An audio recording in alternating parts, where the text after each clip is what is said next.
Ok, dije Éxodo capítulo 15, hermanos, vamos a estar en el capítulo 15. Éxodo capítulo 15 y vamos a leer el versículo 11, número 11. Ya va, hermanos, que estoy en números, si va a leer como güey, este no es.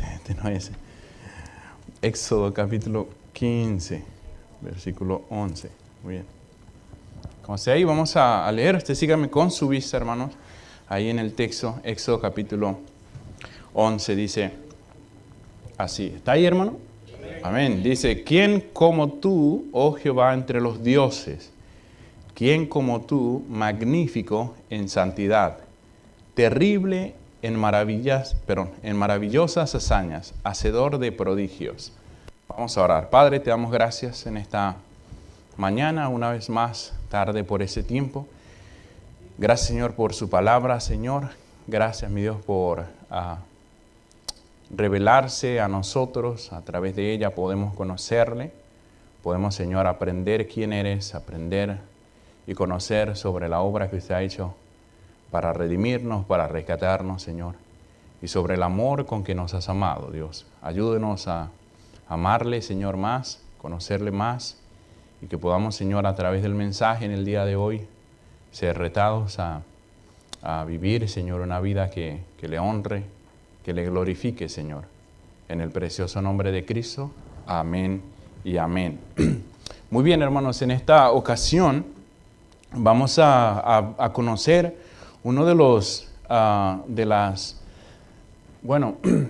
atributos de Dios que tiene que ver con, su carácter. En esa ocasión hablaremos sobre la santidad de Dios. Ese es el tema de la enseñanza del día de hoy, de la serie que vamos a estar dando sobre conociendo la santidad de Dios. Es lo que vamos a estar mirando en los próximos servicios con el favor de Dios.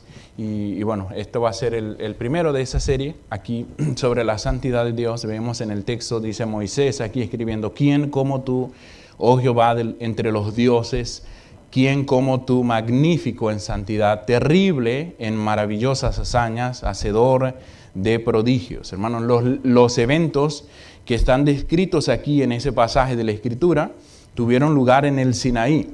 En ese lugar, después de haber cruzado, hermanos, el Mar Rojo, como si usted ha leído la historia en Éxodo, ellos salen de Egipto, de la esclavitud de Egipto, y van camino hacia la tierra prometida. Entre esa salida ellos se encuentran con el primer tropiezo, digámoslo de una manera. Se tienen que cruzar, enfrente de ellos está el Mar Rojo y detrás de ellos vienen los egipcios. Si usted conoce la historia, Dios los va a hacer pasar en seco a través del Mar Rojo y van a llegar al otro lado, el mar que sería el Sinaí, el desierto de Sinaí. Y a partir de ahí Dios los va a guiar para la tierra prometida. De no ser por la rebelión de Israel, ellos hubiesen llegado antes, pero la Biblia nos habla de 40 años en las que ellos estuvieron vagando por ese desierto, en ese lugar, caminando en círculos por su desobediencia, porque Dios había determinado destruir o hacer morir a aquella generación. Y luego entrar con una nueva generación a la tierra prometida, que es son los hijos de los descendientes de aquella generación que murió en el desierto por su rebelión contra el siervo de Dios, que era Moisés, y contra Dios mismo, como lo vemos a través de la historia, de la narrativa de Éxodo, Levíticos, Números, y en Deuteronomio Moisés está hablando a una nueva generación. Los hijos de los que ya han muerto han crecido, tienen hijos, y esta gente es la que Josué ahora va a guiar hacia la tierra prometida. Así que, como sabemos, hermanos, el pueblo de Israel ha cruzado el mar de una manera nunca antes vista, nunca antes conocida. Moisés escribe diciendo que al soplo del aliento de Jehová se amontonaron las aguas. Increíble. Yo estaba tratando de poner en mi cabeza eso, hermanos. Y literalmente es esto. Al soplo, dice Moisés, del aliento de Dios, las aguas se abrieron en el desierto. ¿Te imaginas? el Señor sopló y las aguas del Mar Rojo se dividieron por la mitad y comenzaron a pasar esta gente. Algo, hermanos, espectacular. Me hubiese gustado estar ahí, hermanos, para ver esa pecera que el Señor les hizo a esta gente en ese lugar, ¿no? En el Mar Rojo. Ellos están en tierra firme, mientras que el ejército que los perseguía a ellos fue hundido como piedra en el Mar Rojo, ¿no? Decía, bueno, mejor no lo digo, ¿no? Pero el ejército se hundió, ¿no? en el Mar Rojo, en ese estrecho, ¿no? que vemos ahí al día de hoy. La narrativa de Éxodo, hermanos, es interrumpida aquí con un cántico. Tenemos aquí un cántico o un canto especial que Moisés escribe después de ser testigo del asombroso poder de Dios. Al soplo, dice, del aliento de Jehová, las aguas se abrieron. Y luego de eso, Moisés escribe este cántico. Hermanos, Moisés cantó y todo el pueblo con él entonaron esa canción a Jehová, que encontramos aquí en Éxodo capítulo 15, el famoso cántico de Moisés y de María que entonaron allí. Usted ve, hermanos, es una descripción del asombroso poder de Dios y que bueno, ellos pudieron ver en ese momento, y bueno, en ese momento de la salida, porque de las plagas en Egipto, desde ese momento ellos están viendo el asombroso poder de Dios. A lo largo de la historia cristiana, hermanos, este pasaje se ha interpretado como una proclamación del poder absoluto y la soberanía de Dios. Dios, hermanos, es el que gobierna. Aquí no hay faraón que pueda detener el poder, la majestad de Dios y el plan de Dios. El plan de Dios era que los israelitas iban a salir de Egipto y adivina qué iba a suceder. Exactamente eso, ellos iban a salir. ¿Cómo ocurrió? Moisés, hermanos, se plantea unas preguntas retóricas que infieren a la respuesta, o que incita a la reflexión. No solo sobre la grandeza de Dios y la singularidad de Dios, sino también de su santidad. Moisés pregunta, ¿quién como tú, magnífico en santidad? Es una pregunta retórica. Yo creo que todos sabemos la respuesta a esa pregunta aquí en el día de hoy. ¿Ya? Porque la pregunta incita a la respuesta. No hay nadie como él. Nadie.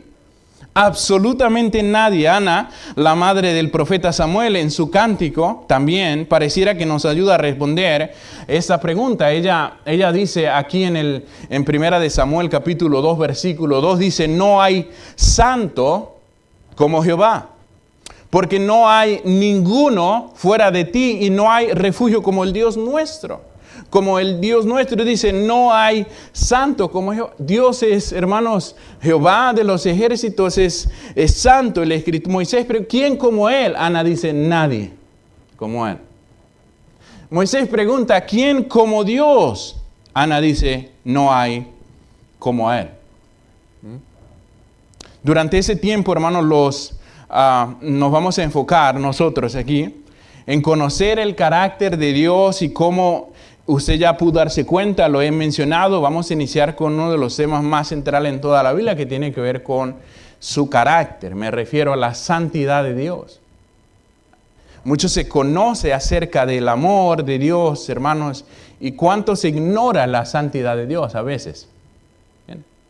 Sí, porque algunos dicen, ¿cómo un Dios santo, amoroso puede enviar a una persona al infierno? Bueno, te olvidas que Dios es santo y nosotros somos pecadores. ¿Ya? ¿Me entiendes?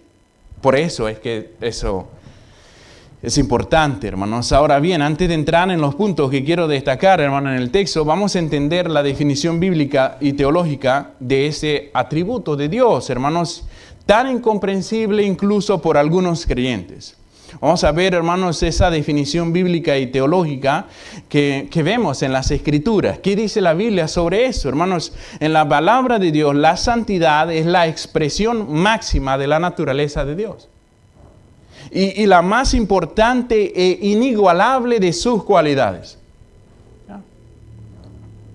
Aunque la santidad para el creyente no es solo una posibilidad, sino un requisito. Según Hebreos 12:14 nos dice que sigamos la paz con todos y la santidad sin la cual nadie verá al Señor.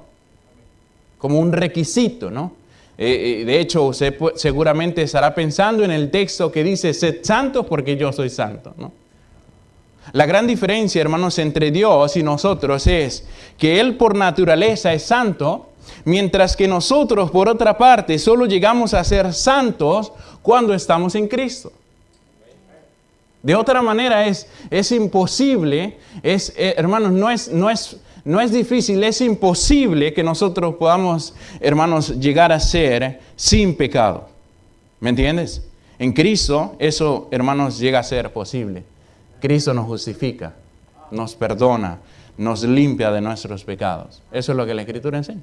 No significa que no pecamos, no pecaremos más. Significa que hemos recibido el perdón completo, la justificación, la declaración de inocencia, de tal manera que ahora sí yo puedo estar en la presencia de Dios a causa de eso.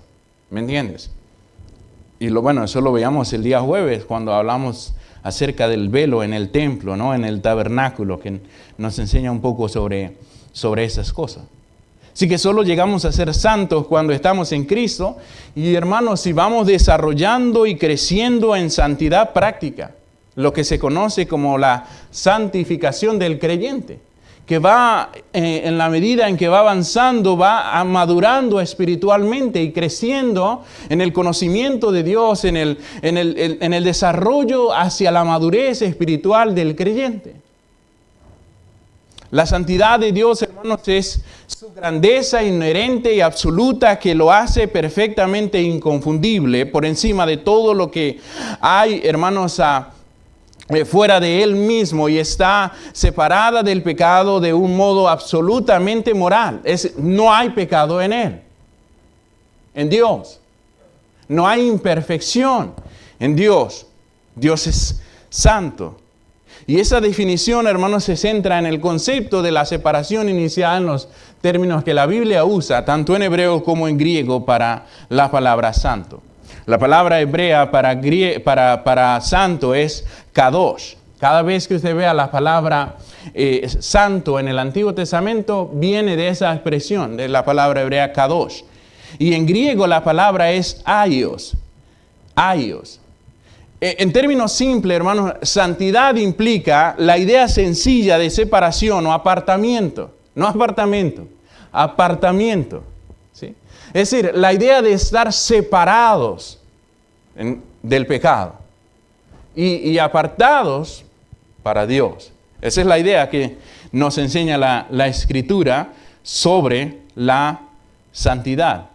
Significa ser apartado del uso común u ordinario o ser consagrado, que eran una de las cosas que vemos en el Antiguo Testamento, que dedicaban o consagraban, eso es, apartaban para un uso específico algunos de los instrumentos o utensilios del templo, por ejemplo, que habían sido santificados y apartados o consagrados o dedicados para uso exclusivo del templo. Esa noche, ¿se acuerda?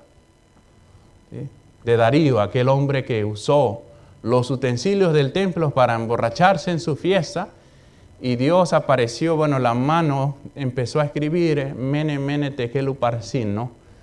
Tu reino ha sido pesado y ha sido dado a los persas, que estaban afuera tratando de entrar a Babilonia, esa misma noche. Bíblicamente hablando, hermanos, la santidad de Dios se ve específicamente en dos esferas. Primero, hermanos, se ve en la idea de apartamiento de todo lo que es creado. ¿Me está siguiendo? O sea, hablando de la santidad de Dios.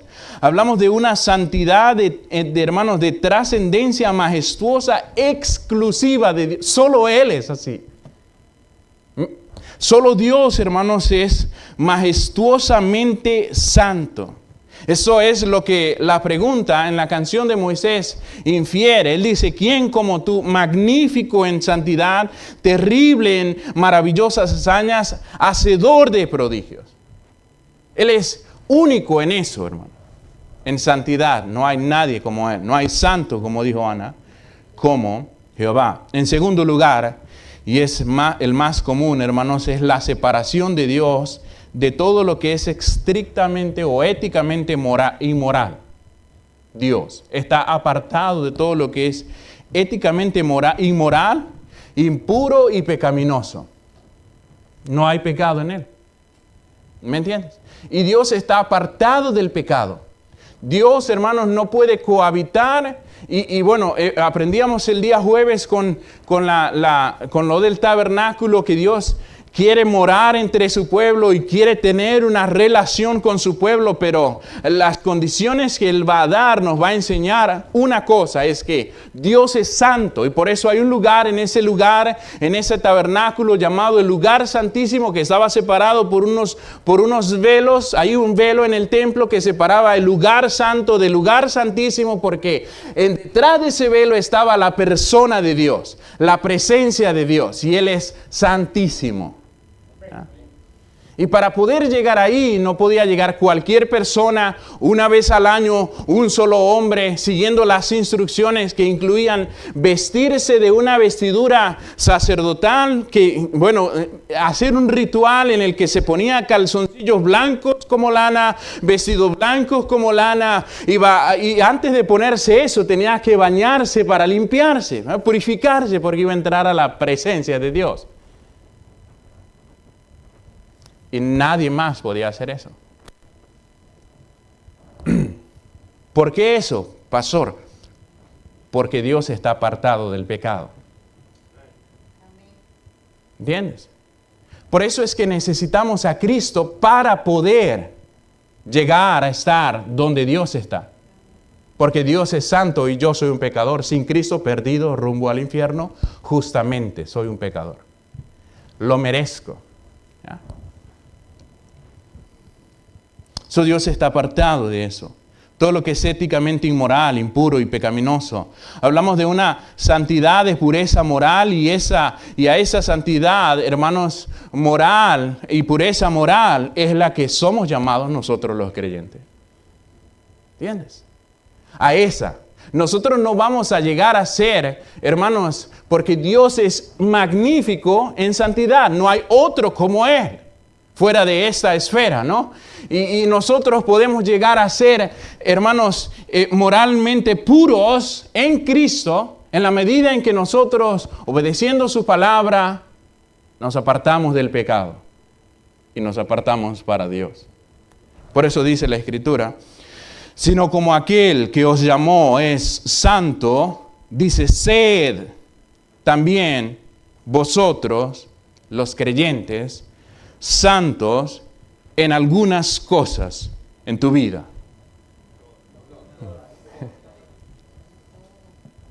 Que estaba leyendo aquí en griego. No dice ni eso en griego.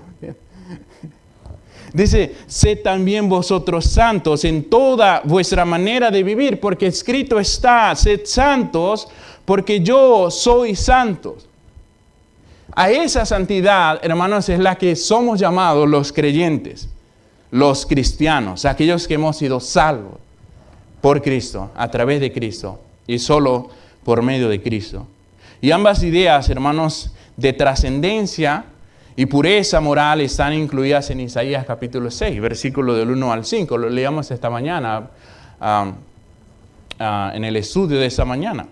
Aquí, hermanos, el profeta Isaías ve, usted se acuerda la visión que Dios se le reveló a Isaías y él vio al que estaba sentado en el trono. Él ve al Dios, hermanos, trascendente en un trono sublime. Inmediatamente, hermanos, la reacción de Isaías es confesar su propia impureza moral. Él dice, ay de mí que soy hombre muerto, pues han visto mis ojos al Santo de Israel.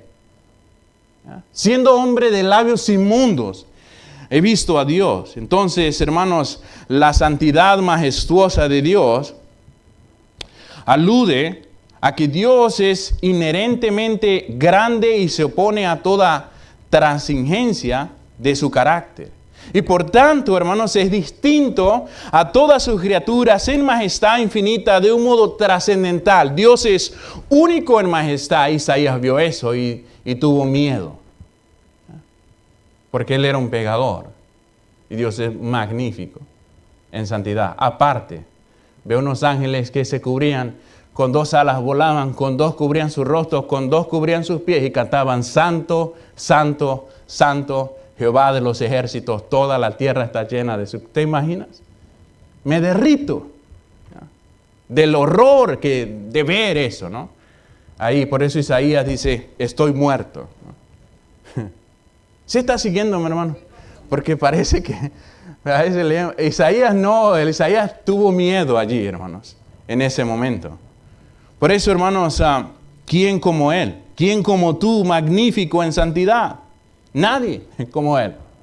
Ahora, hermanos, que hemos comprendido esa gloriosa verdad acerca del carácter de Dios o del atributo de la santidad de Dios, hermanos, ahora sí estamos listos para recibir la implicación para aquellos, hermanos, que hemos sido llamados a este apartamiento, a esa separación de todo lo que esté relacionado al pecado. El cristiano, hermanos, debe vivir separado y apartado de todo lo que es inmoral, pecaminoso. ¿Me sigues? Porque ha sido llamado a ser como Él. Él está separado del pecado. Y el cristiano está llamado a ser alguien apartado del pecado. Hermanos, la santidad de Dios es un aspecto fundamental de su carácter que nos exige completa reverencia y asombro. Eso es lo que Isaías mostró en ese momento. Cuando, hermanos, entendemos quién es Dios realmente a la luz de lo que nosotros somos, como Isaías, hermanos, caeremos sobre nuestras rodillas porque Él es santísimo y yo soy un hombre pecador que merezco morir.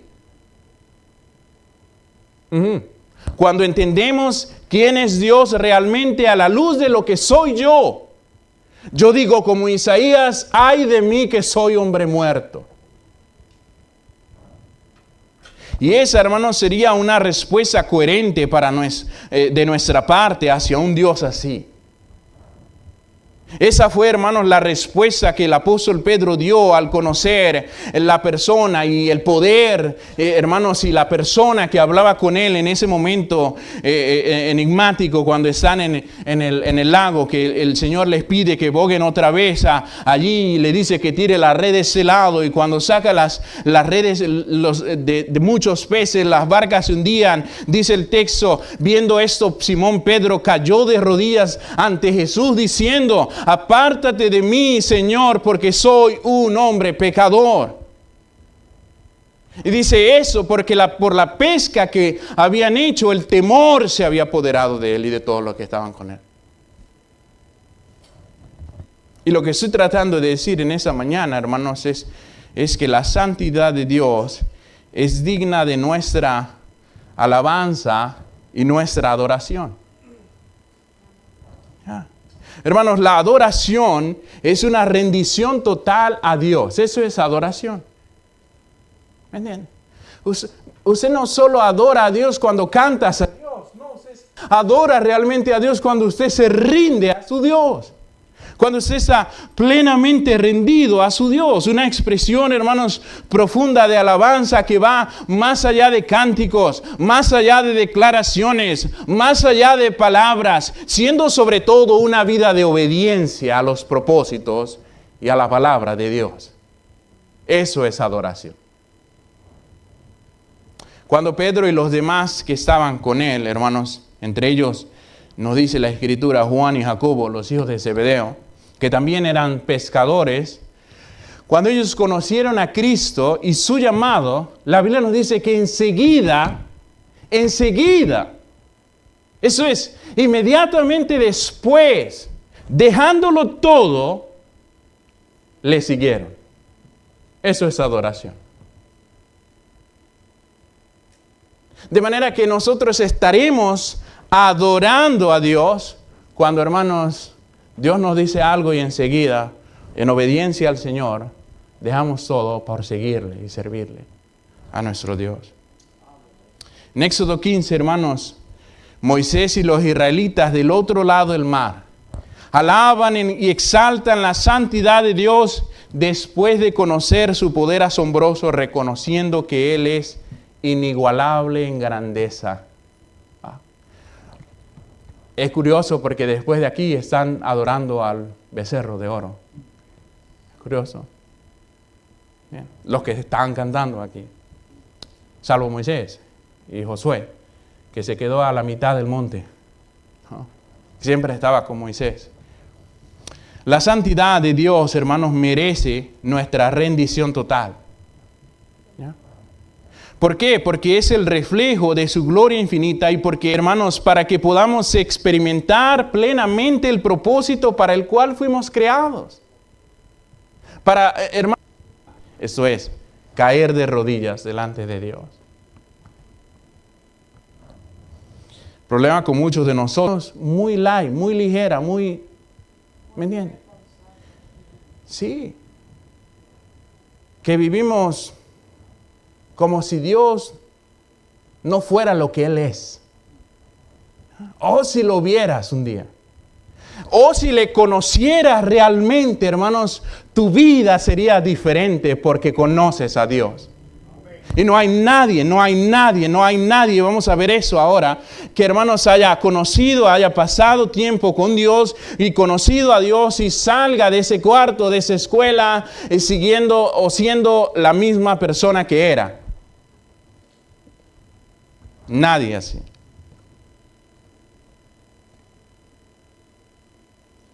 Alguien que realmente conoce a Dios o conoce quién es Dios, le llama, o que Dios es el que le llama, perdón, no escatima ni duda, ni siquiera un instante en dejarlo todo por seguir a Dios. Ya, lo sigue. Por eso yo quiero mostrarte aquí, por otro lado, hermanos, que el impacto, hermanos, de la santidad de Dios en nosotros, en su pueblo. La santidad de Dios, hermanos, ejerce un impacto profundo y multidimensional en la vida de los creyentes, transformando, esto es literalmente, ¿no?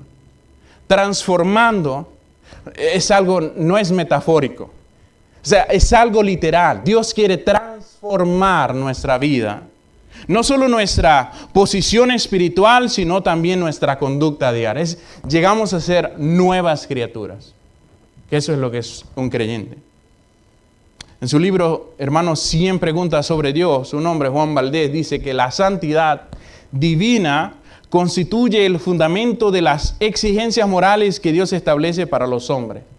Siendo los mandamientos, dice este autor, de la ley una expresión directa de su carácter santo. Interesante. La Biblia afirma, hermanos, repetidamente que los creyentes deben ser santos porque Dios es santo. Lo que implica, hermanos, que la santidad no es opcional, sino es una demanda inherente, consustancial o inseparable a la relación con Dios. Por eso dice que sin santidad nadie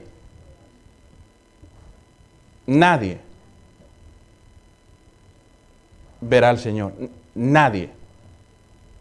¿Entiendes? Por eso necesitamos a Cristo.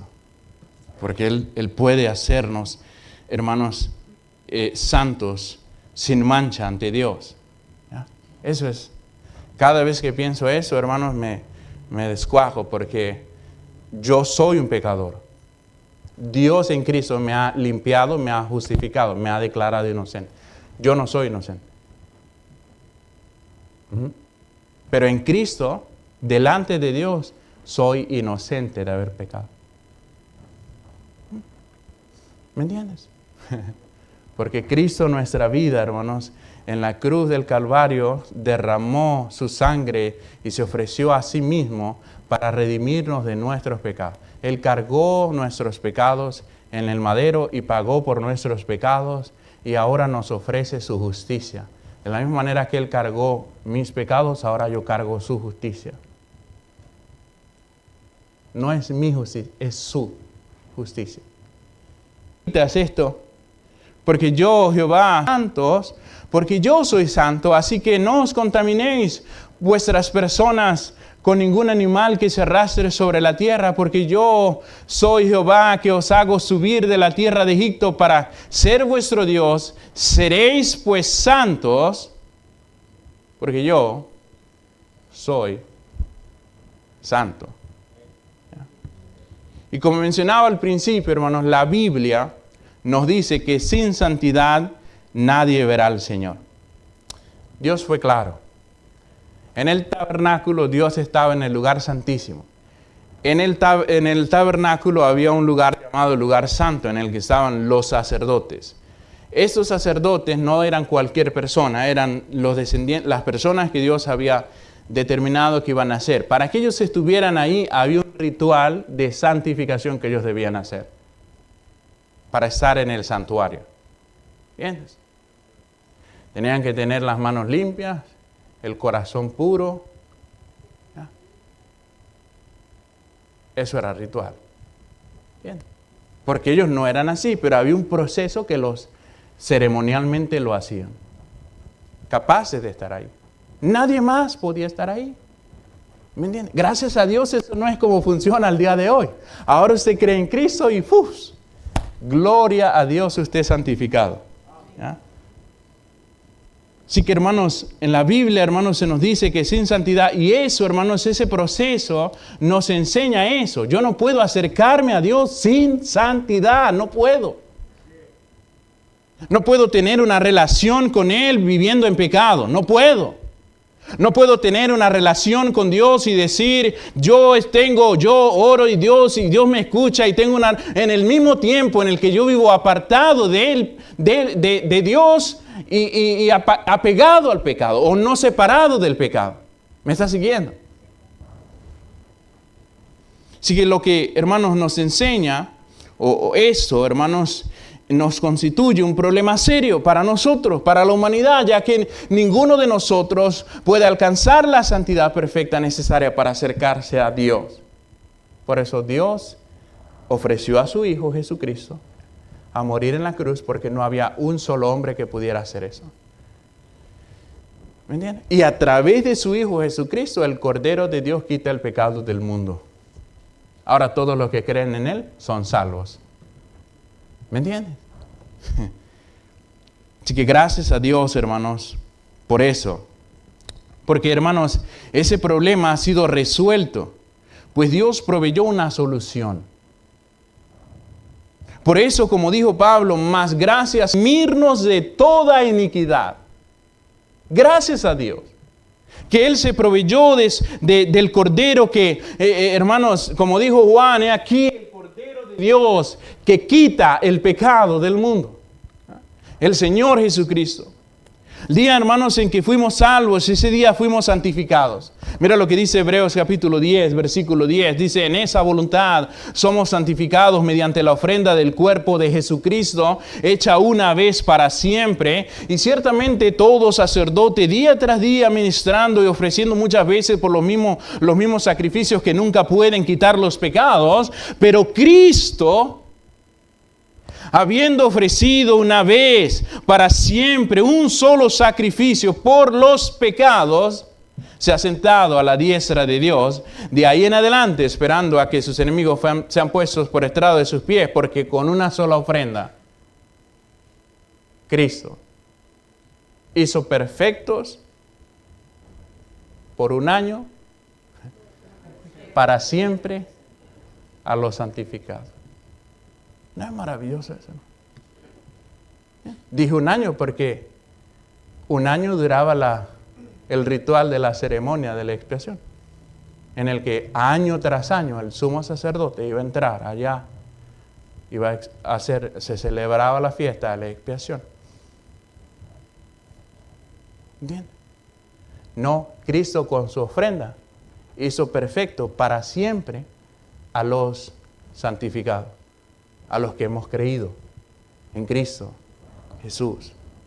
Así que esa santificación, hermanos, es instantánea en aquellos que creen en Jesucristo para la salvación de sus almas. Sin Cristo una persona no puede ver a Dios. Lo verá un día en el juicio del gran día. En el juicio del gran trono blanco, cuando Dios le esté juzgando y pida el libro de la vida y le enseñe, nunca te conocí, no estás aquí, y lo eche al lago de fuego. Sin Cristo ese es el destino de un ser humano. En Cristo el asunto cambia por su justicia. ¿Me entiendes, hermano? Por esa razón, si usted no ha depositado su fe en Cristo, usted está lejos de la presencia de Dios. Usted está lejos de ese Dios magnífico en santidad. Usted está lejos de ese Dios que, como le dijo a Moisés, no me verá hombre para que no muera. No me verá hombre porque no hay hombre que me vea y quede con vida, pues.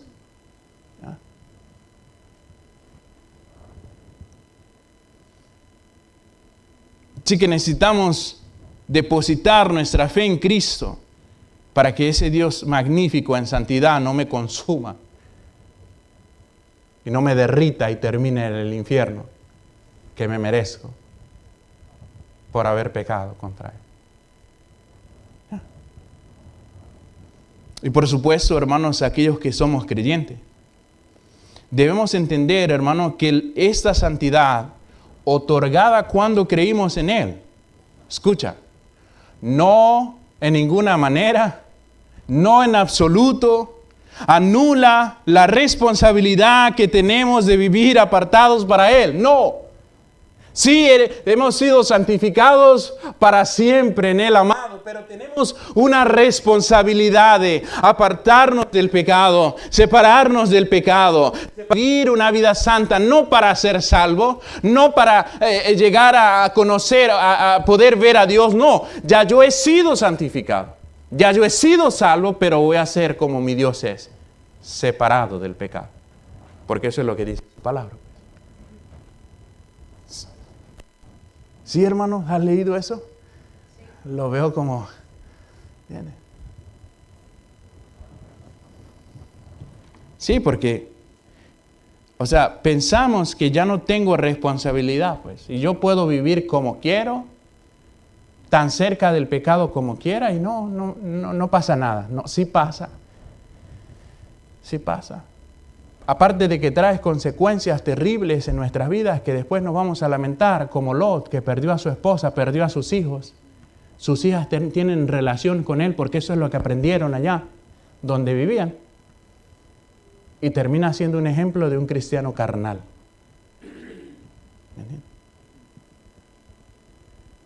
Y peor, ¿no? Que hubo un inconverso al que estamos llamados a predicarle el evangelio, nos mira y dice, no, yo sí, iglesia no voy. Y tú no eres evangélico, pues. Eso le dijo Pablo a los judíos, Romanos capítulo 2. El nombre de Dios es blasfemado entre los gentiles por ustedes, por su culpa. Porque dice que no se ha de robar, roban. Porque dice que no se ha de adulterar, lo hacen. ¿Ya? ¿Me entiendes, hermano? Tenemos una responsabilidad aquí, delante de Dios y delante de los inconversos. Si cuando vayas a prender el porro ahí está el inconverso, piénsatelo 4 veces. Ya.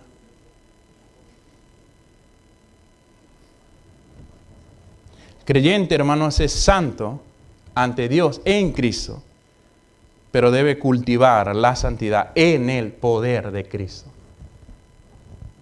¿Ya? Es decir, Señor, yo no puedo.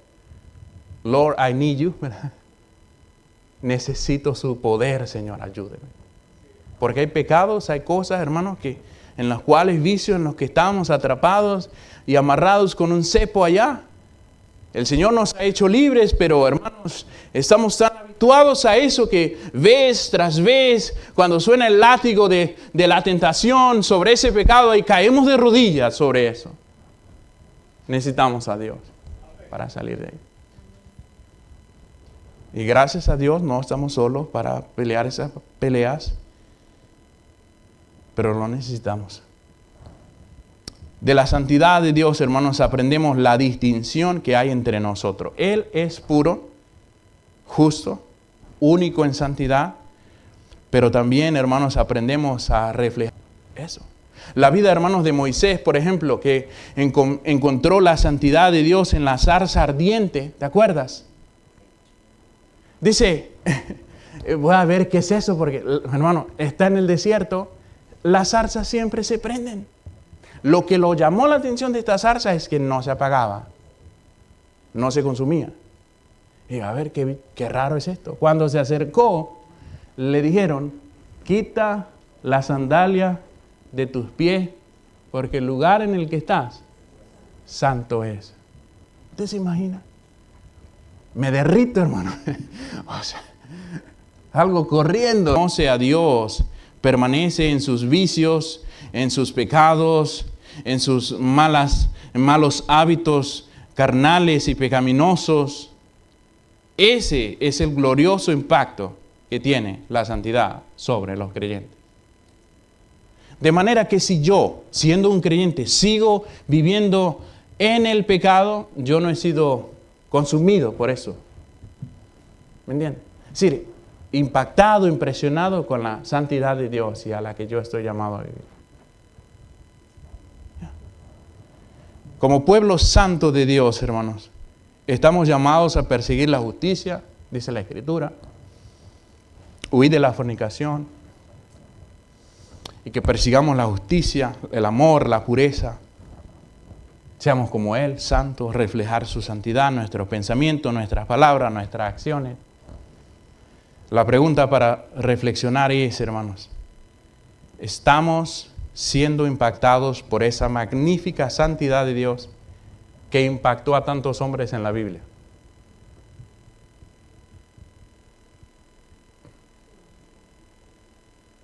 Piensa en Moisés, piensa en Isaías, piensa en Pedro y los demás que estaban con él ese día, que fueron impactados con el poder y la majestuosa santidad de Dios. Dijeron, apártate de mí, Señor, soy un pecador.